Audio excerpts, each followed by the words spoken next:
their ideas and leadership and concepts to impact on the economy and the society as it together.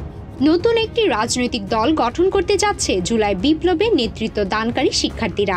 দল ঘোষণার আগে আগামী 15 ফেব্রুয়ারির মধ্যে সরকার থেকে পদত্যাগ করবেন অন্তর্বর্তীকালীন সরকারের ছাত্র থেকে উপদেষ্টার দায়িত্ব পাওয়া শিক্ষার্থীরা। এ নিয়ে রাজনৈতিক মহলে সারাদিন আলোচনা সমালোচনা ছিল তুঙ্গে।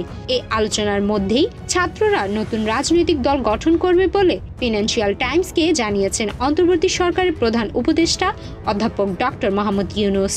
বিশ্ব অর্থনৈতিক ফোরামের বার্ষিক সম্মেলনে সুইজারল্যান্ডের দাভোস সফরকালে এক সাক্ষাৎকারে এসব কথা বলেন তিনি।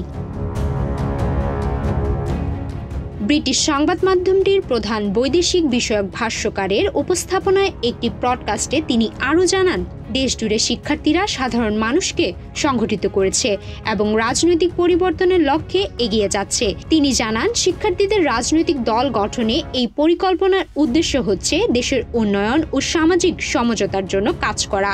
দল গঠনের প্রক্রিয়ার মধ্যে হয়তো শিক্ষার্থীরা জনগণের কাছ থেকে বিচ্ছিন্ন হয়ে পড়বে। এটা তাদের জন্য একটা বিপদও। এর কারণ হিসেবে ডক্টর ইউনূস বলেন, রাজনীতি শুরু করলে সব ধরনের রাজনীতিবিদ তাদের সাথে এসে মিশে যাবে। তাই শিক্ষার্থীরা বাংলাদেশের গতানুগতিক রাজনীতি থেকে নিজেদের দূরে রাখতে পারবে কিনা সেটা দেখার বিষয়। তবে ছাত্ররা প্রস্তুত বলে জানান ডক্টর ইউনূস। তারা প্রচারণা চালাচ্ছে, দেশজুড়ে লোকজনকে সংগঠিত করছে। শিক্ষার্থীদের প্রতি আশাবাদ ব্যক্ত করে তিনি বলেন, তরুণেরা সত্যিই প্রতিশ্রুতিবদ্ধ। তাদের খারাপ কোনো কিছুর সঙ্গে সম্পর্ক নেই বা নিজেদের রাজনৈতিক আখের গোছানোর ব্যক্তিগত আকাঙ্ক্ষা নেই। অন্তত এখন তাদের মধ্যে এমন কোনো লক্ষণ দেখছে না ডক্টর ইউনূস। শিক্ষার্থীরা এ পরিস্থিতিতে রাজনৈতিক দল গঠন করছে বা রাজনীতিতে যুক্ত হচ্ছে, এটি দেশের জন্য দরকার। কারণ তাদের রক্তের বিনিময়ে অর্জন তাদের রক্ষা করতে হবে।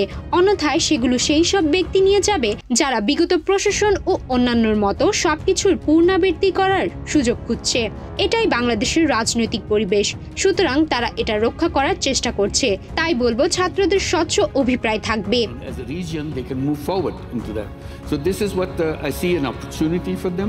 ডক্টর ইউনূস তার সাক্ষাৎকারে বাংলাদেশের অর্থনীতির সম্ভাবনাও তুলে ধরেন। তিনি বলেন, বাংলাদেশের অর্ধেক জনসংখ্যার বয়স 27-এর মধ্যে, যারা প্রযুক্তি সম্পর্কে সচেতন এবং আন্তর্জাতিক চিন্তা ভাবনায় অভ্যস্ত। বাংলাদেশের তরুণদের সঠিক সুযোগ দিলে তারা দেশের জন্য বড় ধরনের পরিবর্তন আনতে সক্ষম। এ সময় তিনি বাংলাদেশের রাজনৈতিক ও অর্থনৈতিক ভবিষ্যৎ নিয়ে আশাবাদ ব্যক্ত করেছেন এবং ছাত্র আন্দোলনের নতুন উদ্যোগকে সমর্থন জানিয়েছেন। সুমাইয়া মিতু, বাংলাদেশ প্রতিদিন।